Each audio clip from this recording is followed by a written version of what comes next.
All right. Welcome everybody who's watching the replay. My name is Stephanie Nelson, and this is Sarah Joy. Hi. And we're doing this awesome video on all things oral health today. It's been really fun just collaborating and coming together with both the information that we both have and just doing my own research further and figuring out all these other things too. So we're really excited to share all of this amazing information with you and really give some really great insights into this area of health that's kind of brushed over. It's kind of very much compartmentalized, even more than all the other areas of health that the conventional medicine side does compartmentalize. So it's really, really cool, and we hope that you enjoy it. And Sarah is going to kick us off. Thank you. And I love that you opened up that way because it just transitions right into my story of how I learned about dental health. But I want to start off with giving a shout out to all the moms out there right now that are working at home with their kids online for online school. Oh my gosh, it has been rough. And so I want you guys to know that we're here with you. We know what it's like and we're going through it with you. So yeah, let's dive in. So my dental story, my oral health journey has been, I'd like to say pretty typical to what everyone else may be going through. As a kid, my mom was actually on top of it and she took us to the dentist all the time, pretty regularly. Like that stands out in my head. I remember we would drive on the freeway over to the dental office and I would get something done. I didn't know what it meant back then, but the thing that my mom always did that was my favorite is she got us a Slurpee afterwards. There was a 7-Eleven in the same parking lot. And now that cracks me up because it's like you're getting your teeth cleaned and looked at and then you're drinking all that sugar, right? Yeah. So did your parents also tell you to make sure you bring your toothbrush to school so you could brush your teeth before you went to the dentist? No, but you know what? You're just reminded me that in 2nd grade in Mrs. King's class, we actually had an oral health lesson. And I remember a dentist coming into our room. It was really exciting, but I remember us all sitting at our desks, like super quiet, and it was like silence. And the dentist passed out toothbrushes to everyone and then like gave us a lesson, and like one by one we got to get up and go over to the sink and brush our teeth, and it was like super exciting. So I can say that I had some education in my childhood about how to take care of your teeth. And then of course my mom and dad always were like, brush your teeth, brush your teeth, brush your teeth. So where I personally started failing was when I became responsible for myself. I can definitely say that as a teenager, because I was just in la teenage land. My parents weren't talking to me about my oral health as a teenager, but it actually would have helped. Now that I think about it, I'm gonna have to talk to my son about this afterwards. Light bulb moments. Yeah, like, oh, mom, put that on my mom checklist. So my parents got offered a job when I was 19 years old in a different state. And they gave me the option of coming with them. I'd graduated high school, I was in college. They gave me the option of moving with them or staying in San Diego with my friends. And I was in a relationship that I was actually with my my husband, who the boy I married at the time, and I didn't want to leave him. So I stayed with him, and we moved out and got our own place. And then a few years later, we got married, and I had my son when I was 25. I can say in between 19 and 25, dental health was the last thing on my mind possible. But there's something about when you become a mom, and now all of a sudden you realize when your children starts getting teeth in, like, oh, I better brush their teeth. I literally remember thinking like, what do I do? Well, how do I brush a 6-month-old's teeth, you know. It was very like, there was no guidance on that. And then as he became a little bit older and he was a toddler and he got a full mouth of teeth, I was like, I should probably take him to the dentist. But then when your kid hits kindergarten, they want you to fill out a form, like they want the dentist to fill out a form saying they got their teeth checked. So it's like, thanks school for kind of making me pay attention to this, you know? So those were like the moments that it took for me to become conscious of my oral health and my family's oral health. So I started making appointments, like doing what you do, going around looking for a dentist. Like, how do you choose a dentist? I don't know. You just choose one that's closest to your house. That was my theory. And so we went, and I got my son's teeth checked, which, you know, they're really good with the toddlers. They give them balloons, they give them stickers, they give them suckers, but they're made with Zevia or something, you know, like the pediatrician dentists do really good at like making kids feel happy and not scared. And I appreciate that, but not so much for adults, right? We just kind of go sit there. So I'll never forget when I got my first checkup, it was like bombs being dropped. They're like, you have a full-blown mouth infection, your gums need to be irrigated, you have gingivitis, you have cavities, you have receding gums. It was like just a mess. And I was like, because, you know, when I didn't feel like a mess, you know, but you can't see it from the outside. You just brush your teeth, think you're fine. Yeah. So that was like my massive wake up call when I had to drop $300 out of my own pocket to be able to get them to flush out my mouth, which hurt. And I bled everywhere and it was gross. And I was like, I don't ever want to go through this again. And then not to mention the shots. I'm like, this sucks. So I'm going to take better care of my teeth. So I had to literally open up a credit card. I think between my husband's horrible mouth, my horrible mouth, it was like $5,000 that we had to put on a credit card in order to get our teeth fixed.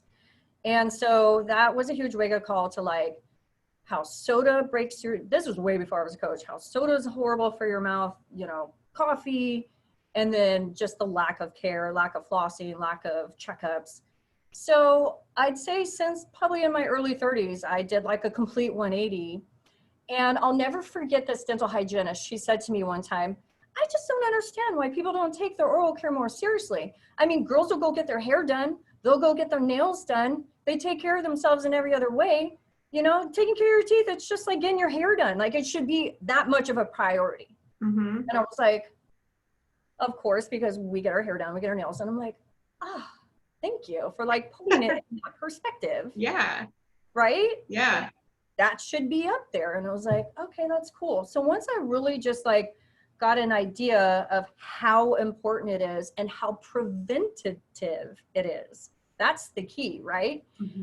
So I started flossing at home all the time. I became like, I would sit in bed with the flosser stick and like floss. And ever since I got everything fixed, and then I've become like an avid flosser, I have not had a cavity since. I have not had a gum infection since. And I'll talk later on about some other things that I've been doing to fix my receding gums too. So it matters, is the moral of that story. So, all right, let's dive in to some of the, do you want to tell like your story now, or do you want to tell your story later? I can tell it. I'll tell it later. Okay, sounds good. Yeah. All right, so I'd like to start off with some of the causes of poor dental health. There's many causes. But I feel like Stephanie and I are going to go over some of the like most important main causes of poor dental health. And for me, I'd like to educate you guys on what I feel is a really important issue with dental health, and that's lack of minerals. Okay, so I know you didn't see that one coming and you're like, what does that mean? So a really big reason so many people have brittle teeth or teeth that just break out when they're eating is because we're all living with lifelong mineral deficiencies. There's a really serious problem in the world today with a large number of babies being born with high toxic metals in their bodies, like stuck in their livers, especially from high toxicity levels in the moms. Yeah, this was something when I was reading, you know, or you were talking about this, I didn't even think about that stuff, those deficiencies being passed down and then be affecting like your kids' teeth. Right? It's just So crazy. I know, think about it though, when you're pregnant, you are building a baby.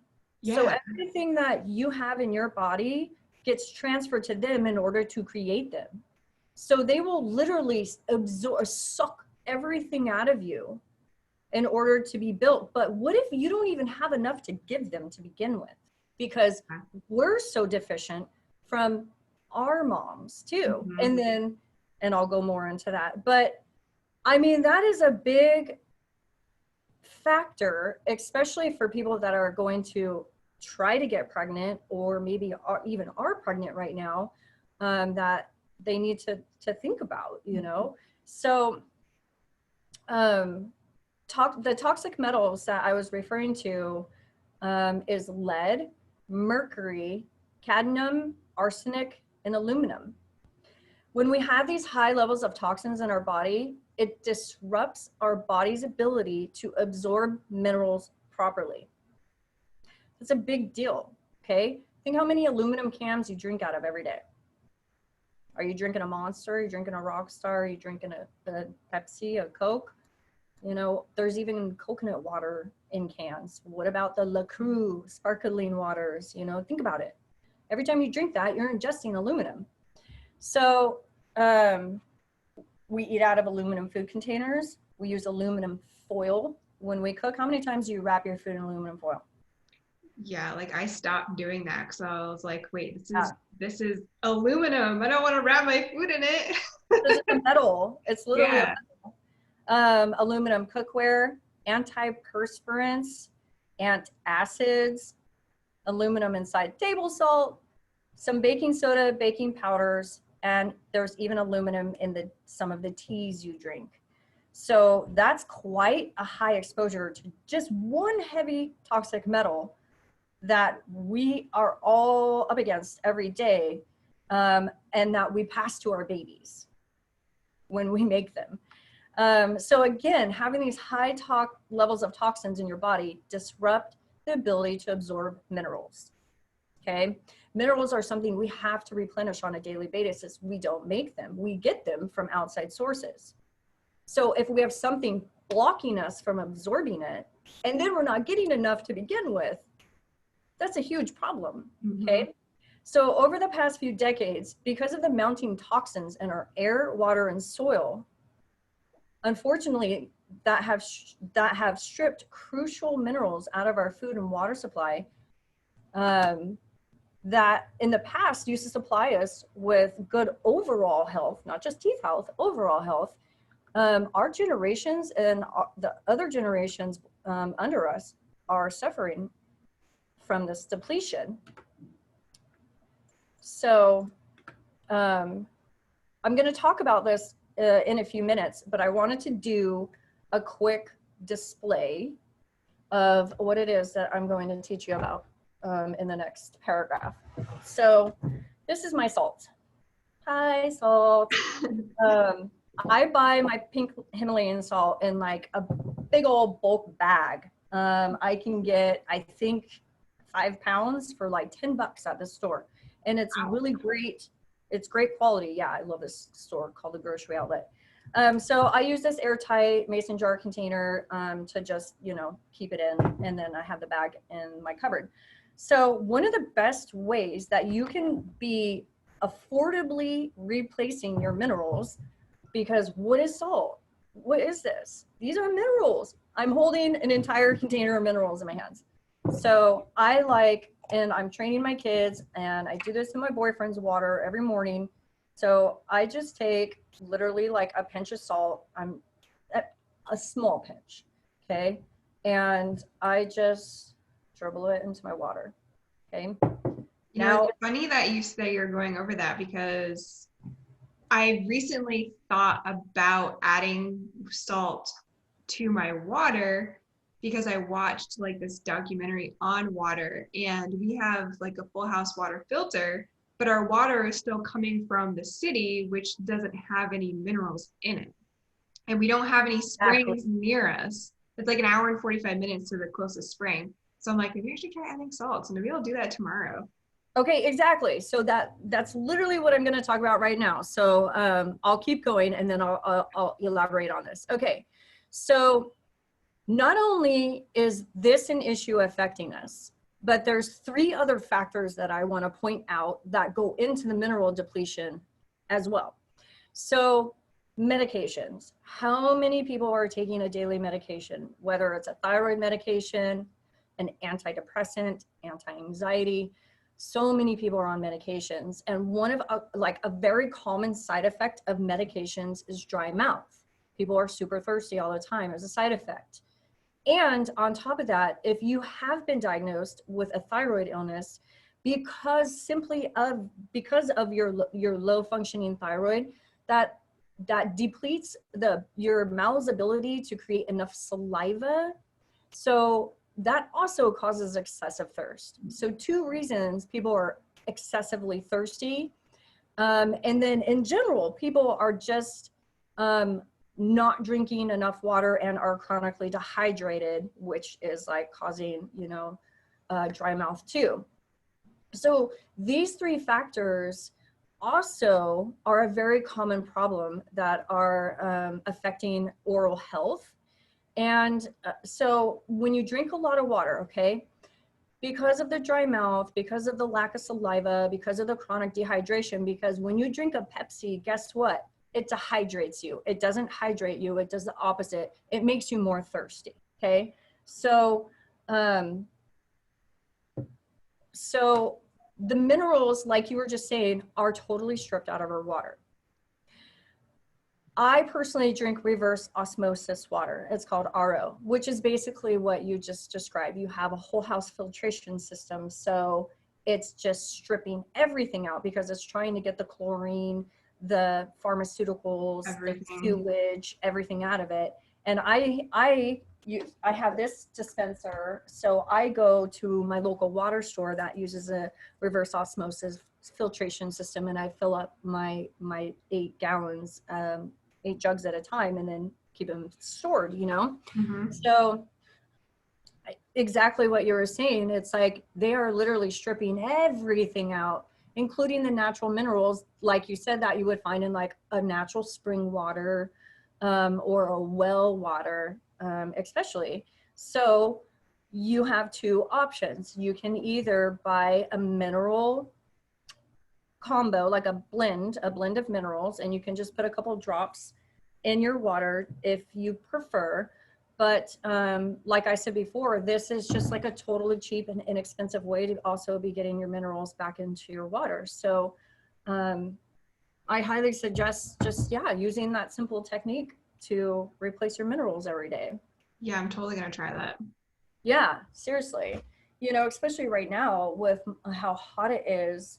And like my boyfriend's at work in the heat, and he's just chugging the water. And so that when we drink a lot of water that is too clean, then we're also stripping the water or stripping the minerals out of our body by flushing it down with all of that water and not replacing it.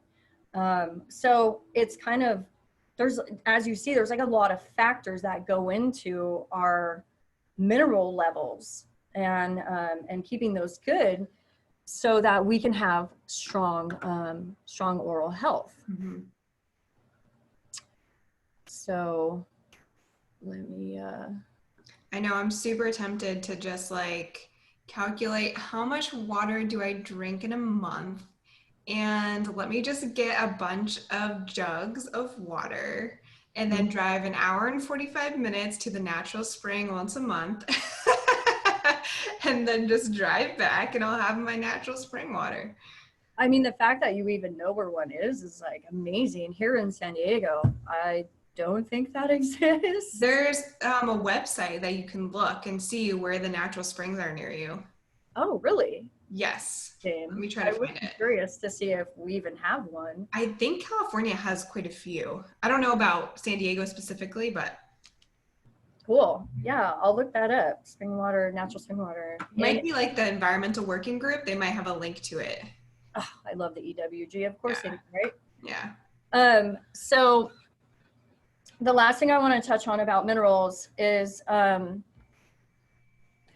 mineral deficiency is something that affects us in all areas of our health. Yes, I'm honing in on the fact that lack of minerals will cause you to have brittle and breaking teeth. But because I am a thyroid specialist, I know that minerals are exceptionally important to our thyroid health as well. But you have to be careful with minerals. You can't just go and supplement all these minerals and not really know what you're doing, because all of our minerals and vitamins, they're all connected. And if you are taking too much zinc and you don't have enough selenium, then you could almost like crash your system. So what I did, and what I highly suggest, my dog just came up, hi mister, is getting a test done. It's called a HTMA test, a hair tissue mineral analysis. I just did mine a few weeks ago. I thought I just had it out on the table. So this is an awesome test. It's about $150. That's And yeah, no, it's not bad. And the amount of information that you get in return about your body is like phenomenal. So I took advantage of COVID and the fact that I couldn't get my hair done. And I had a bunch of roots, because you need fresh root hair in order to be able to get your hair tested. And I was like, yes, thank you, COVID. I'm going to get my HTMA done. positive And spin. so, huh? I said positive spin. I know, right? I was like, okay. Yeah, it was something I wanted to do for a long time, but I dye my hair constantly. So you just cut out a couple like little pieces, like all over your head. Think of like a tablespoon amount. So like palm of your hand, and they need to be like an inch long. And so the company, I'll link below the company that I use. They're fantastic. And what I really, really love about them, included in your test, is you get a professional practitioner to interpret your test with you. So when you get the test results, you're going to get a call and they're going to say, okay, let's go over your test results. And they're going to be like, hey, you need this, you're low on that, we need to do this. And they give you an entire personal breakdown of what minerals you need. And I mean, the amount of things they could tell me from my hair, I mean, that I already knew about my health, that the interpreter told me, I was so blown away. And I love these tests, and I highly encourage everyone to do it, just for basic general, wellness for everything. So that's minerals. That's the importance of minerals. Was there one like specific mineral that came back that you were low in or high in or something that you were Oh kind my of? gosh. Where did I put my test? I swore I just had it out yesterday. Oh, it's right here. Oh my gosh, I love this. So let me show you. Okay. Look at this book. Wow. This is my interpretation breakdown of my results. Insane. Yeah, so okay. So here's the actual results. And for me, yeah, I was really low, almost non-existent in selenium. And when I was going over these results, I was even like, what the heck? I take a lot of supplements, Yeah. not minerals, but in general. But they literally said to me, it's probably because you're drinking so much stripped water. Wow. Yeah. And I was like, shocking. So Zinc, I was already supplementing with zinc because that's just something everyone needs, especially if you have a thyroid illness. And so my zinc levels were really good. Yeah. But see, my selenium was like non-existent. It's crazy. Yeah, and zinc and selenium go together. So now what I do because of this test is I have some zinc and selenium. I put them in my water every day. And then, but the one thing that the main reason why I wanted to do this test though was for the heavy metals. The toxic heavy metals I was just telling you guys about. So it tests for that. Look at my aluminum. Wow. This is no joke. And I literally try to avoid aluminum. I was going to say, yeah, I was like, I bet you don't even. Yeah, I go out of my way. I don't use a normal deodorant. I don't use tinfoil. I use glass for everything. This is a exposure over my whole life. It is built up in my body. Alumina gets lodged in your brain. It is one of the #1 causes for dementia and Alzheimer's. Yeah. So if I'm that high, imagine how much higher other people are, you know? It's insane. And then, right? And then the other one that I was surprised on, I'm trying to look upside down, was this one, my mercury. Even though that's a little blip, that's too much. Wow. Yeah. So where are we getting exposed to mercury? I mean, we hear it all the time, like tuna fish. Yep, seafood. Seafood. And there's a lot of other places. But so this test was so valuable to me. I'm working on getting all my levels, balanced, and I do heavy metal detoxing all the time to try to get this aluminum and this mercury out of my system. Look, I'm a #1 proof of like, I have high toxic levels of metals in my body blocking my mineral absorption. And I had all kinds of teeth problems. So makes sense. Yeah. About it like in that respect. Absolutely. So the next thing that I wanted to touch on, that when I heard this, I follow these 2 holistic dentists, and I learned this from them, and I was blown away. They were teaching how our teeth are time capsules, right? And I was like, time capsules? What does that even mean? I'll link these in the I'll link these doctors too, so you can go listen to what they have to say, like more in depth on this. Dr. Masha Kogan and Dr. Gina Romano, they own a dental. They're the cutest partners in their. You should go look at their site. They pose in their dental chairs with like tutus on. It's really cute.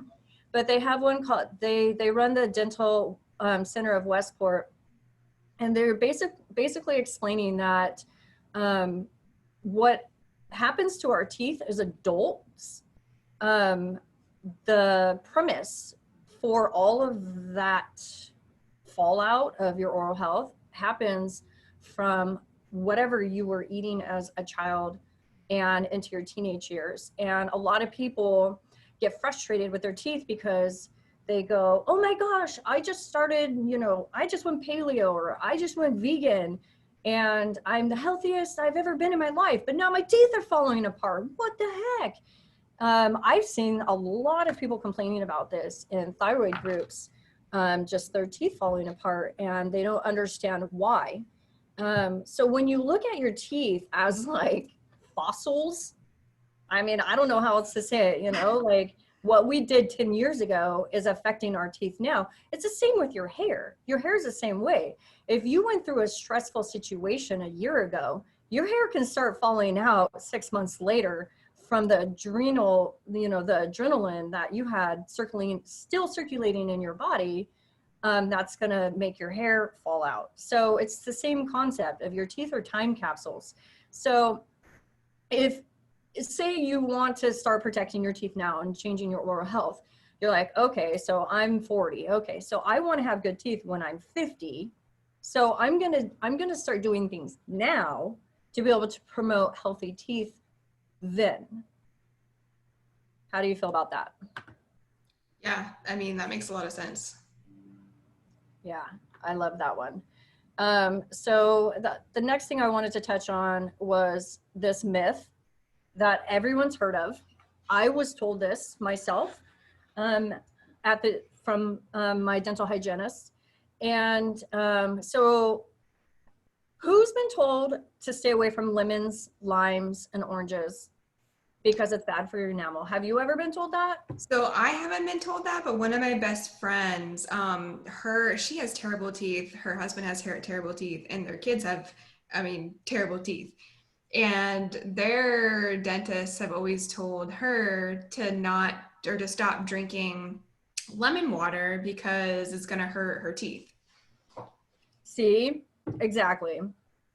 So I also learned from these holistic dentists that even when they were in school to become dentists, that they were taught not to tell their patients to not eat any sort of a citrus fruit, that it destroys your teeth and it eats your enamel and it's horrible. But I love that they said that even now the Dental Association is taking all of that back, and they're like, we're sorry, we were wrong, that's not true. There's nothing about citrus fruits that does hurt your teeth. It's quite the opposite, because it's high in vitamin C.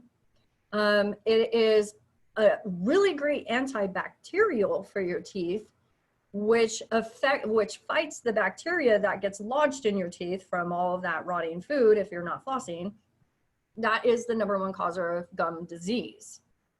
And so they encouraged lemon water, sucking on lemons, sucking on limes, eating oranges as a way to protect your teeth. And that makes more sense. Yeah. Yeah. Since we are both nutritionists, we both know that high vitamin C is what we want. Yes. Absolutely. So I just have a couple more things that I want to touch on. Okay, receding gums. This was like a thing for me. I dreaded going to the dentist even after I got everything squared away, because I had some particular teeth that were receding really bad. And it got to the point where they were like, you're going to have a skin graft surgery. We're going to have to cut some skin over here. We're going to have to sew it on, and it's going to be really expensive. And it's not going to be pretty, but your teeth are getting ruined so quickly. And I would sit around and go, my gosh, what am I doing? Why am I killing my gums? And like, they're all about your toothbrush. Is it too hard? Are you brushing too hard? Are your bristles too hard? And like, that was their only answer, was like, avoid that area when you're brushing and get a softer brush. And, but I've always felt like there's gotta be more to it than just a stupid brush, right? That's ruining my gums. Mm-hmm. And there is. So there's multiple issues causing poor gum health and receding gums. They both start with a compromised stomach and compromised gut health. So what's happening is when your stomach loses most of its hydrochloric acid, toxic acids take over. And while you're sleeping, these bad acids come up from your stomach and destroy your gums, which cause them to recede. Another issue is when your body is unable to break down food that you're eating, it sits and it rots in your gut. This rotting food produces ammonia, which rises up into your mouth and eats away at your gums and teeth. And lastly, if you're choosing to eat poor foods, that also, like processed foods, poor food choices, that also leads to receding gums. And cutting out or cutting down on your coffee intake will significantly help with that too. So hydrochloric acid is a very common thing for people to be low in their stomach nowadays. Mm-hmm. Chronic low hydrochloric acid, just like chronic dehydration, is a thing. Everyone's suffering from it. I know I was big time. And I know that's what was causing my receding gums. So what I have been doing personally for the past year in order to help build back up my own hydrochloric acids in order to fix my receding gums is I have been drinking, I wake up every morning and I juice and drink 16 ounces of celery juice on an empty stomach. If that is not something that you're interested in doing, you can also take a zinc carnosine supplement twice daily, which has literally 20 years of studies to back it. That is a huge booster and promoter of stomach acid, hydrochloric acid health, and gut health in general. So how many stalks of celery make about 16 ounces of juice? It depends. I'm stoked when I can go to the store and they got like big fatty stalks. Yeah. That'll give me, that one will give me 16 ounces. But it's usually 2, but 2 stalks will actually put you over 16 ounces, which is fine. I drink an entire mason jar every morning, which is 32. So I always just do 2 stalks. That's just what I plan for. So what I've been doing is when I'm drinking my celery juice, I swish it around in my mouth. It's kind of the same concept of oil pulling. And it's hitting all of that bacteria and it's killing and cleaning out your mouth and it's repairing those receding gums at the same time that it's repairing your hydrochloric acids along with a lot of other things. But that for me has been extremely successful. And I actually have noticed that my gums are healing and going back down into the state that they're supposed to be in rather than being high and having my root exposed, which is nice. Yeah, so I don't trip out. Like I just went to the dentist like 2 weeks ago and before I'd be like, oh my gosh, I don't want to go because I know they're going to say something about my gums. And now they didn't say anything. I had a perfect appointment. They just cleaned my teeth and I left. It was great. Is this the same dentist that you saw when you had the really bad gums and you had to get them cleaned? No, I've moved a lot since then. Yeah, I was just curious. I'm like, were they even interested in like how you fixed your teeth? Because usually they're not. That's a good point. I mean, that would have been cool if I would have had all this healing history with the same dentist. But yeah, unfortunately, I've moved and they don't know anything about my past, and I just don't bring it up. So yeah. So the last 2 things I want to touch on is some fantastic healing foods and supplements to help you guys out with your oral health. So a food that really helps restore your oral health is aloe vera. It helps prevent gum recession and tooth decay. And papaya is also up there with aloe vera. They both help fight down the ammonia that can come up into your mouth every night and destroy it while you sleep, which is also good to fight against that bad breath in the morning. I mean, that stuff's nasty, right? So radishes, apples, leafy greens, celery, onions, scallions, and chives. You know, I actually learned that eating onions is the best way to prevent bad breath. Can you believe that? Go figure, right? Because you're like, ew, onions are gonna make me stinky, but they actually help fight bad breath. And then some awesome, I forgot a couple of foods. Cucumbers, sesame seeds, tahini, pumpkin seeds, sunflower seeds, ginger, and garlic are all really great foods to focus on. And then some supplements that you can dive into, and these are all things that I actually take daily, is spirulina. So I use the brand Vimergy spirulina. I put it into, I make a heavy metal detox smoothie every morning to try to get out that aluminum and that mercury. It's just, spirulina is so freaking healthy for like literally everything, but it's also a great way to pull heavy metals out of your system that are blocking your mineral absorption. And then sovereign silver. Have you ever played around the colloidal silver or sovereign silver? I haven't. So I swear by silver. It is phenomenal. When my son was 3, 3 or 4. We went to the park like every day because he was an only child at the time and he was just bored. And he was at that toddler phase where he's like, I'm jumping off the walls. So I'm taking him to the park. He ended up getting this common childhood illness, so the pediatrician told me, called molluscum all over his face. Molluscum, it looks like warts. And I went to the pediatrician and was like, what is this? And she's like, oh, it's just molluscum. Oh, my son had it and I had him all burned off and now he has scars on his stomach, but he's fine. I was like, are you kidding me? She's like, yeah, we can burn him off. And I'm like, no, it's on his face. Yeah. Yeah. So I started researching how to heal him naturally. And that's when I discovered silver.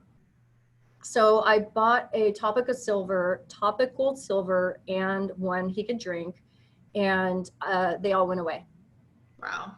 Yeah. So that started my love for silver. It heals literally everything. It's something we should all have in our house for everything. Like you get a sore throat, take some silver, just like that. So the next thing that really helps is coenzyme Q10. Anytime you're taking a coenzyme, that usually means that it's helping out with your stomach acids and gut health. A probiotic and peppermint tea are all really great for your oral health. Awesome. And, a lot of that for regular health too.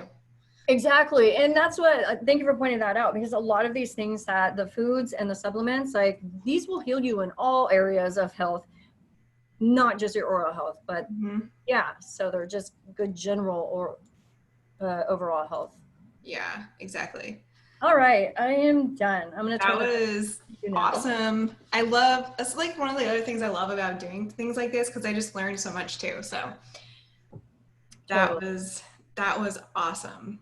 Thank you. So my story is it's more recent. It's not a long history. So we always had really continuous and really great dental care for as far as I can remember. And I don't know, I know a lot of kids, like they don't like to brush their teeth. There were some times when my parents would say, oh, go brush your teeth, or did you brush your teeth? And I would go wet my toothbrush and then put it back. So they think that, I did it. But for the most part, like I would always take care of my teeth. And I think like genetics too, a little bit plays a part, because like I just have never had any issues, like no cavities. And it's just kind of crazy because I don't know a single person, including my siblings and including my parents, that don't have a cavity, and I'm almost 30.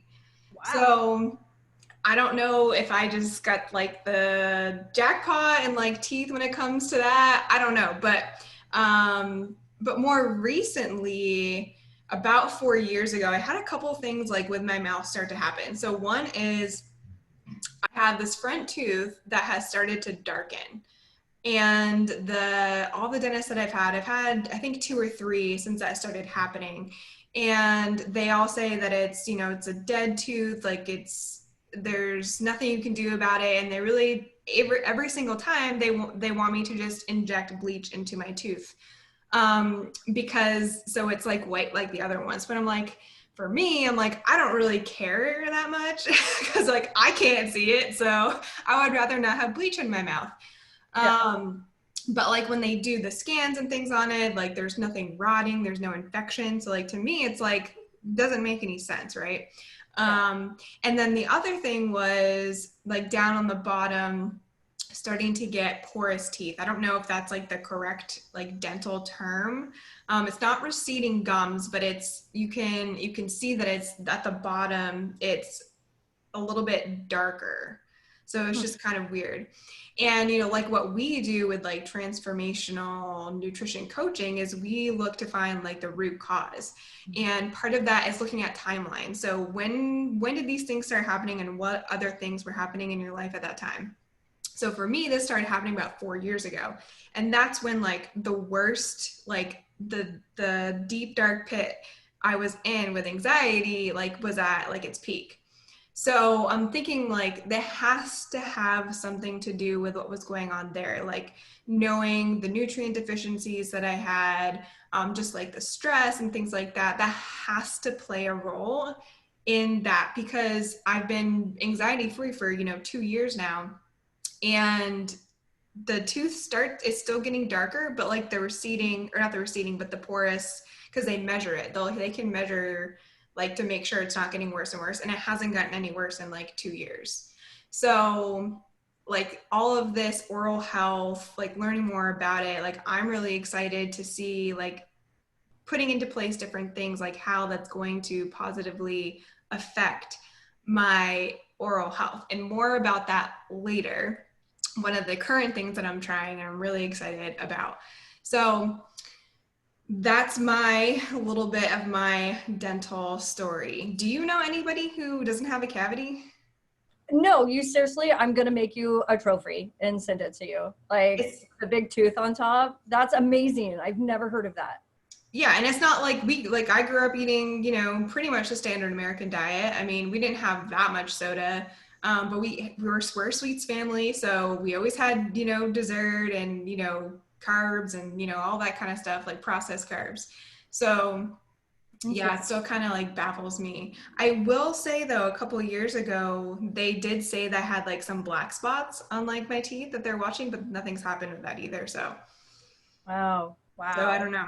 I don't know. That's amazing. I've never broken a bone, but Ooh, that's impressive. I do have a cavity. That's awesome. Good for Yeah. you.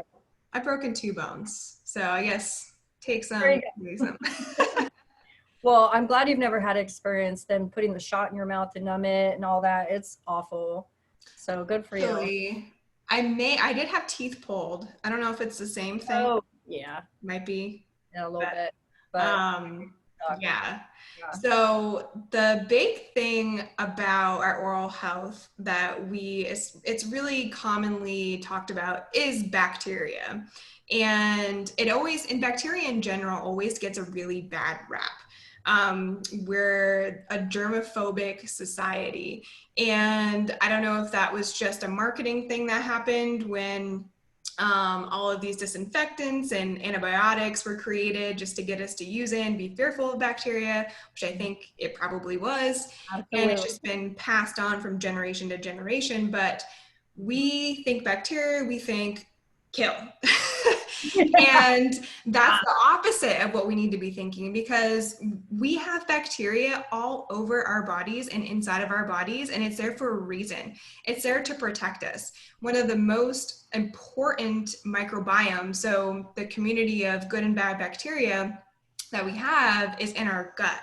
And we also have one in our mouth. And those things are connected because the bacteria that are swimming around in our mouth, they're also going to be going into our gut because everything flows, everything's connected. So chances are, if you have poor bacteria balance in your mouth, so if you're having tons of dental issues and oral health issues, your gut is probably going to reflect that as well, and vice versa.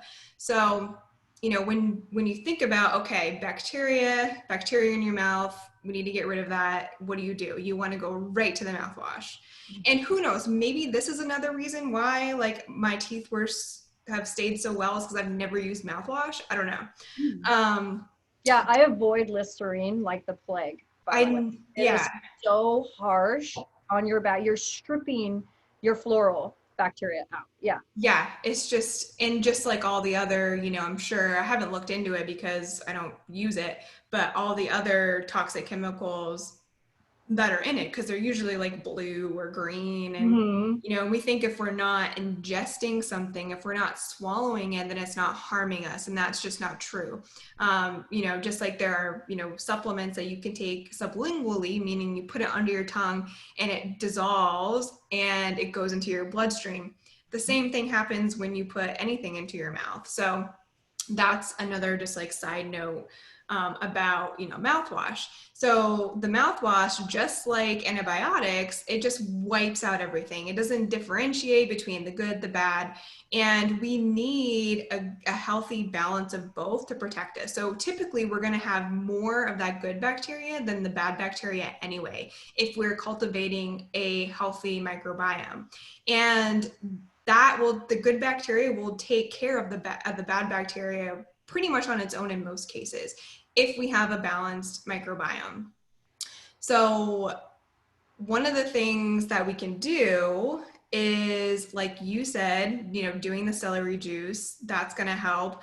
The lemon juice. So, Which, yeah. by the way, when I forgot to mention, because of what you're saying, how important like our mouth and our bacteria and our biome of our mouth is, I do not brush my teeth when I wake up in the morning. I purposely do not brush my teeth before I drink my celery juice, because that just disrupts all of that healing that you're getting in your mouth when you drink it too. So you're saying if you brush Brush after you do the celery juice, it kind of just like, 'cause it can't do its job because you're just brushing it away. Yeah. So when Yeah. you brush your teeth and you're putting all those chemicals and you're totally just destroying that biome, that natural biome that developed over the night, then that prevents the celery juice from doing its healing properly. It's like a barricade or a barrier. Yeah. Yeah. So I That makes drink sense. I drink it first. Yeah, it makes sense. And then I brush. Yeah. Mm-hmm. Gotcha.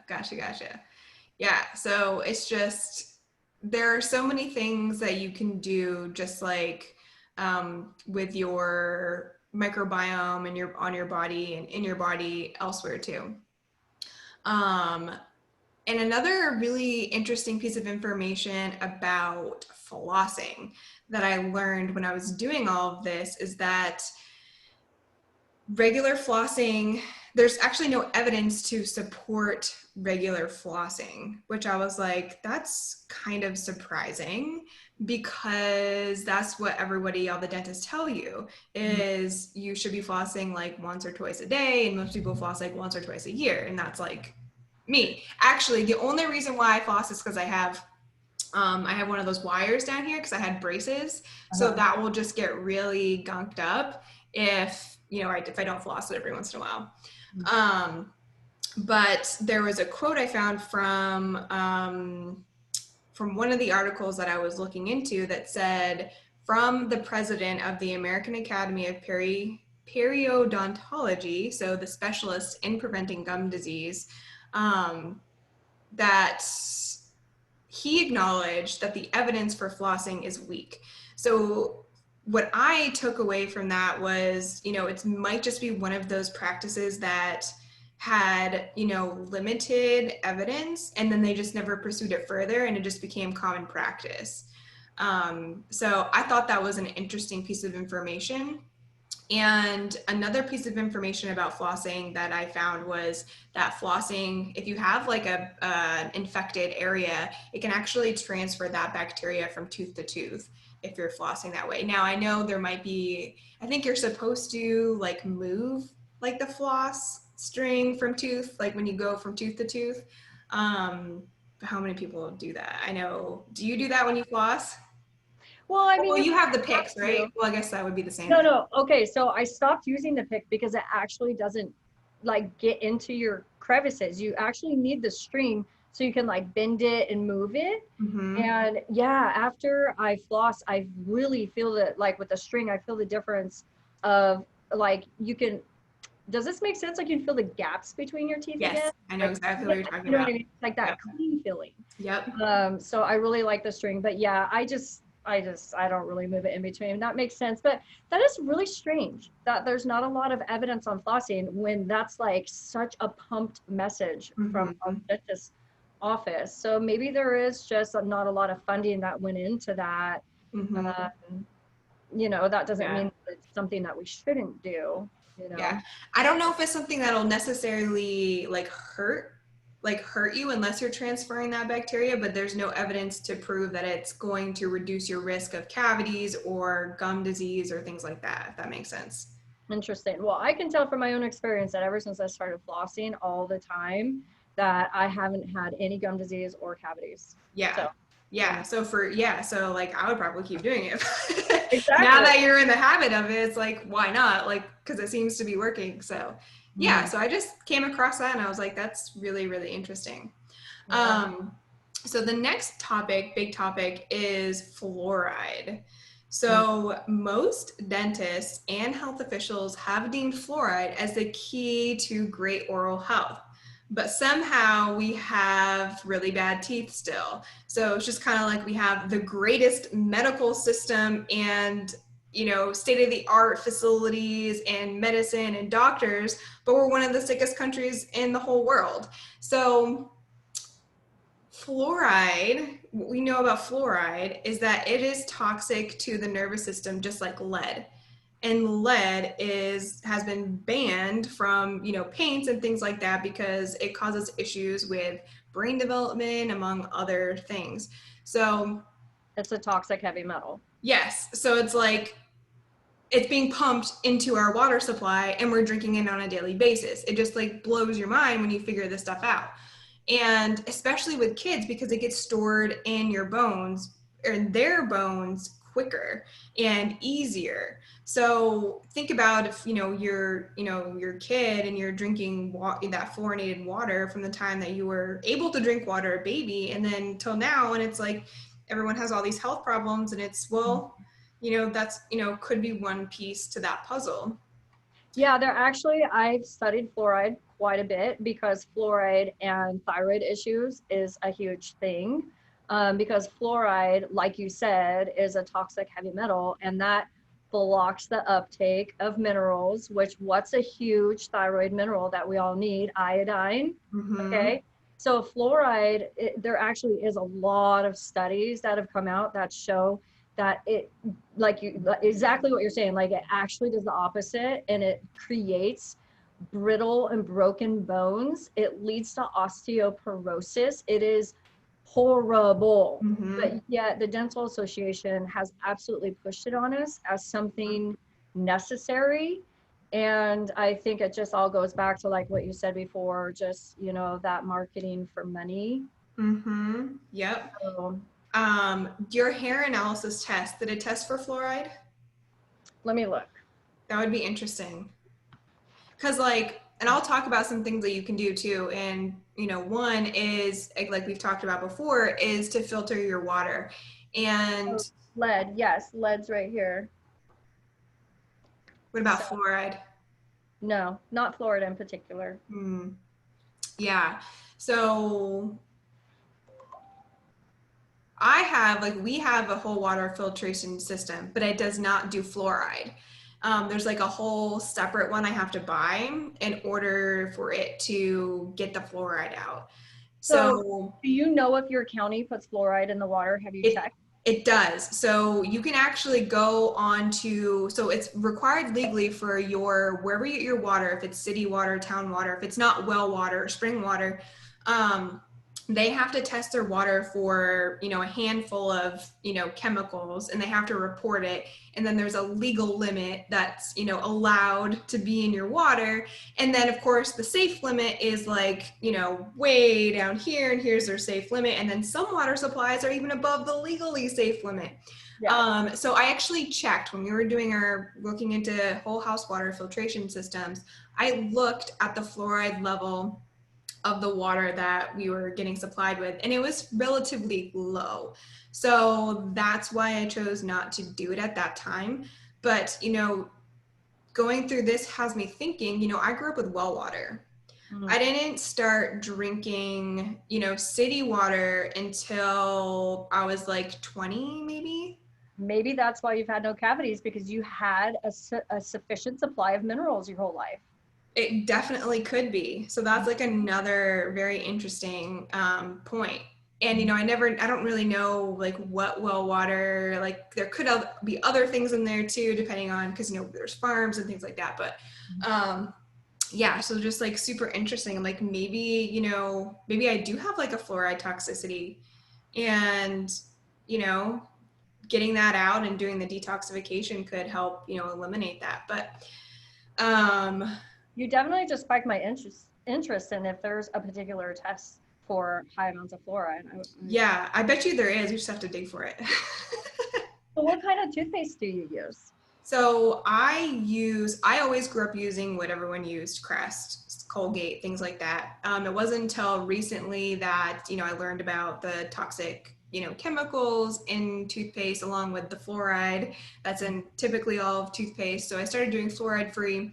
And then now I use Young Living's Thieves, and we've been using that for probably 4 or 5 years now, if not longer. So what do you use? Oh, I love Young Living and I love the Thieves line. My gosh. So I have a Thrive Market membership Yep. and I have been going in between a brand called Himalayan. And I always get fluoride free no matter what. Like Yep. I haven't used like a Colgate or a Crest or any of those crummy brands for like 10 years or something. And like once you try it again, it's like, ugh.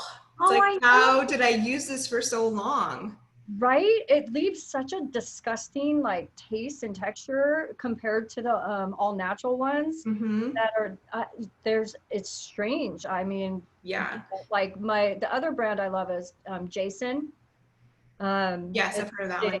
Jason, and then they have like the dots over Yep. the S. Maybe it's Jason, but but yeah, they have a really good line. And yeah, when you use an all natural or more like alternative toothpaste, there's something just like refreshing and clean about it, isn't Yeah. there?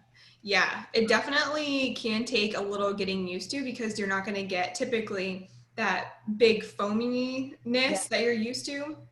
Though I will say, I don't know if you've tried Young Living's new whitening toothpaste, Mm-mm. but that one gets a little bit more foamier than like their other ones, which is kind of nice. So I always like to recommend that one if people are transitioning because it's more along the same lines as far as like texture or like the reaction in your mouth. Mhm. I'm not sure what exactly is doing that in theirs, but it's really nice. Have you heard of like the salts, No, what like do you the mean? teeth salts? No. Like brushing your teeth with like this special salt instead of like actual toothpaste? Uh-uh. I've always wanted to try that Where do because you like, get it? salt is an antibacterial. So Yeah, I don't remember where I saw that. It could have been someone who was talking about it. But yeah, interesting. yeah, My dad actually used to just dip his toothbrush in baking soda, yeah, and he never had dental issues. Every yeah. night, my mom, he just had a little Tupperware container of baking soda, and I would see him, and he would sit and scrub. I tried it. It's foul. It's like chalky. Oh yeah, I I don't bet. know how he did it, but that's what my dad did. Now I see why. Yeah, I mean, we didn't really start brushing our teeth until I think it was the 1930s. That's when the toothbrush Oh, was invented. So before that, think about like the food and the lifestyle. Like there wasn't the sugary beverages, there wasn't the processed foods, because that causes a lot of the bacteria and the rot on our teeth is those type of things. And again, going back to the food supply, mhm. the food supply then was much cleaner, much more nutrient dense than it is now. So going back to like the minerals that we need for our teeth, we're just not getting that naturally, like we used to, even if we are avoiding the sugars and the processed foods and consuming a lot of these health foods. Mhm. So it's just crazy to think about and how we're having to kind of have to switch back into how things used to be, but then having to put like that modern twist on it because things aren't the same. So it's just kind of fun. So a little bit more on fluoride before we move on is where fluoride came from. So there's research showing that when fluoride is applied to your teeth topically, it will kill bacteria. And the dental association just kind of ran with it and was like, oh, let's put it on everything and in everything and put it in the water. And there's been nothing as far as I could find, no studies done showing that ingesting the fluoride actually has any benefit for our teeth. So this is a quote from the Environmental Working Group. And if you're not familiar with them, I highly recommend that you get familiar with them. Yeah. But people overexposed to fluoride can suffer tooth, joint, and bone damage. Scientists have associated high fluoride consumption with reproductive and developmental system damage, neurotoxicity, hormonal disruption, and bone cancer. So this isn't just like a little thing like, oh, whatever. No, this is serious. And we're over consuming this for sure, especially children. So it's just insane. And then this other quote from an environmental working group that I thought was really interesting was a March 2006 report. So this isn't like new information from the National Academy of Sciences identify fluoride as a potent hormone disruptor that may affect normal thyroid function. Fluoride's potential to impair thyroid function is most clearly illustrated by the fact, oh my God, this blew my mind, that until the 1970s, European doctors used fluoride as a thyroid suppressing medication for patients with hyperthyroidism.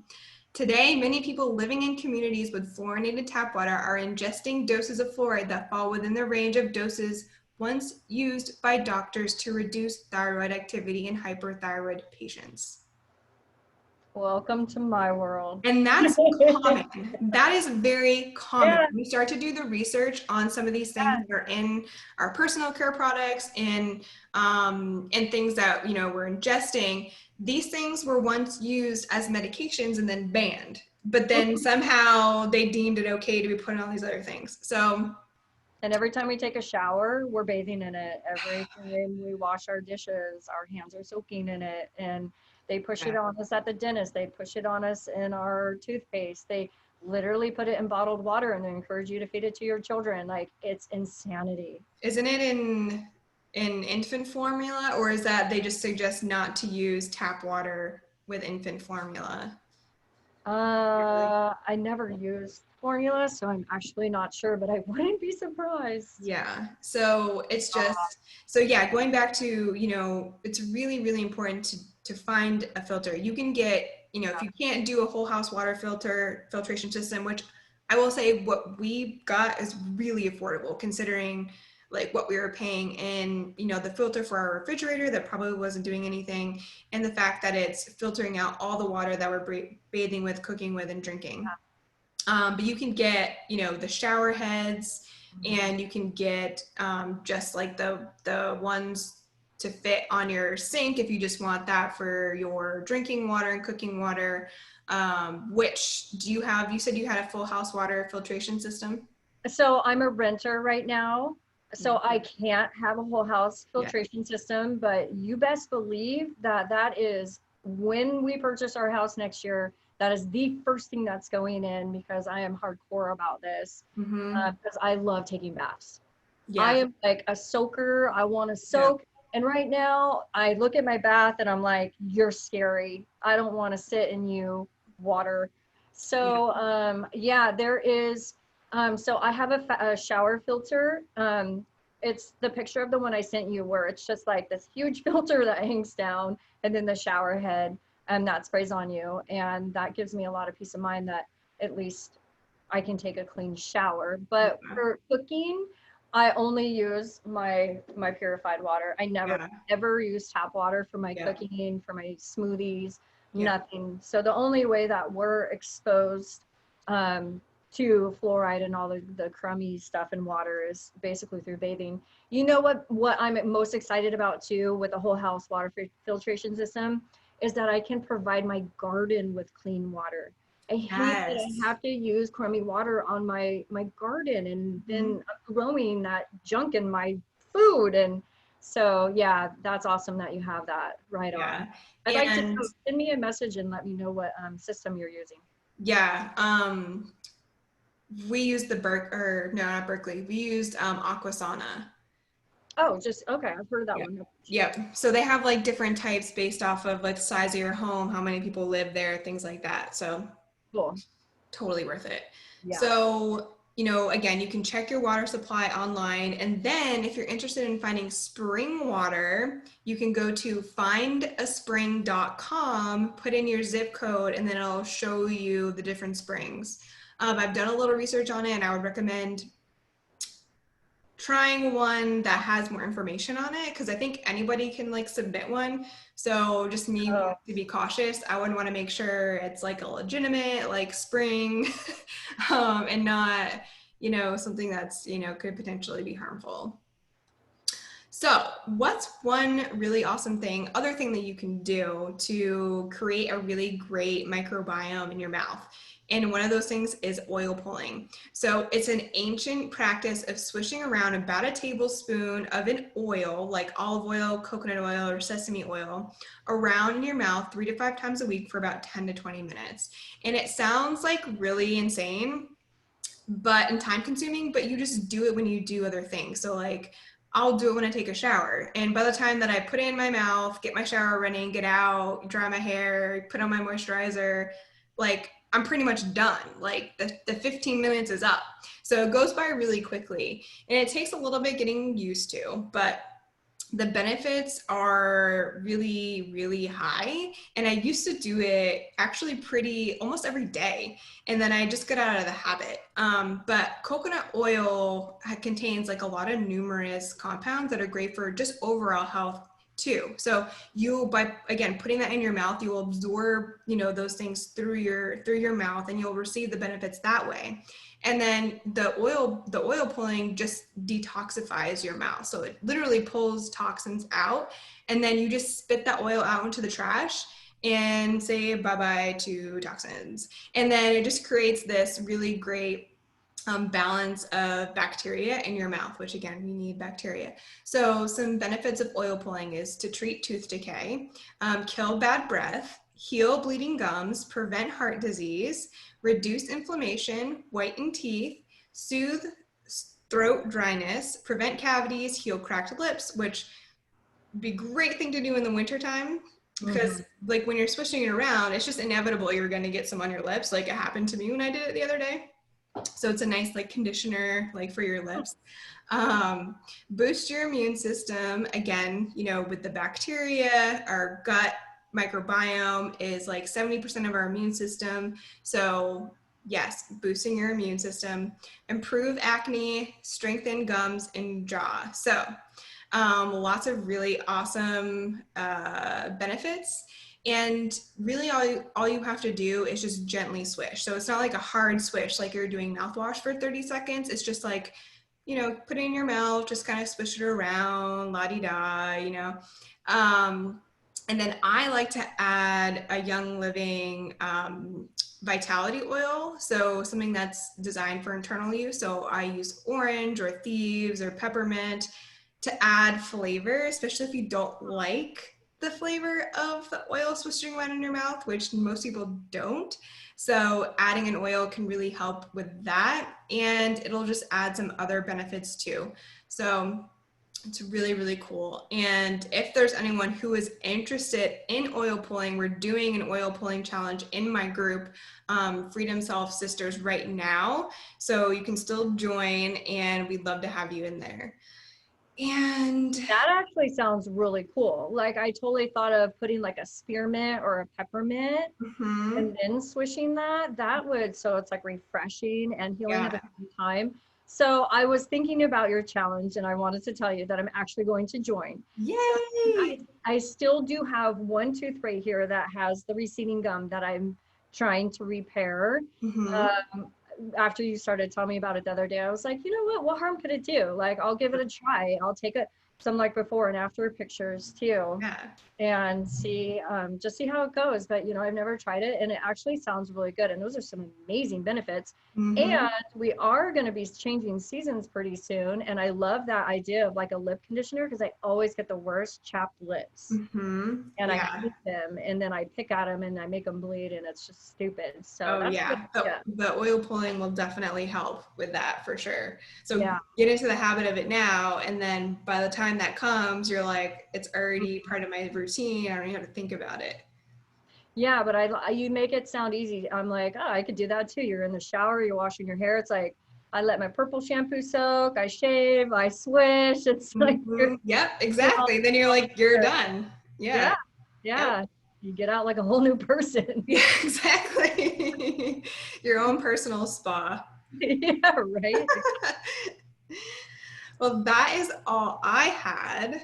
Well, I just like you said, I learned so much, you Yeah. know, and I love doing these too for educational purposes for ourselves. Yep. But yeah, you know, it just, I, back to the fluoride thing, I had my dentist put in my chart that I do not want fluoride treatments for me or my children. Mm-hmm. I do not allow it. And they're just super chill about it. It's not like they're all, oh, you better do it. They're just like, okay, yeah, noted, you know? So instead of making me sit there with fluoride on my gums and teeth for 2 minutes, the cleaning's over 2 minutes faster. So, Yeah. you know, if I would just, you know, in my own opinion, I would suggest everyone bypass that. But Yep. especially if you're struggling with a thyroid issue, do not put that on your mouth. That it's just Yeah. counterproductive to everything you're trying to do to get better. Yeah. Yeah. So And, you know, I think sometimes we think that, especially in those situations like at a dentist office or a doctor's office, like we have to do exactly what they say when we can't question it.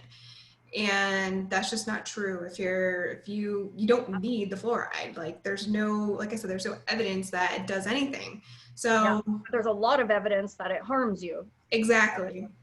Exactly. Well, I had a wonderful time. Thank you Yes, for this was really, really fun. yeah, thank you for sharing this with us. Yeah. So, And what's your group called? yeah, so if anyone's interested in joining me, I'm at Coach Sarah Joy's Thyroid Sisterhood. It's a mouthful, but I love it. It's Well, my sisterhood.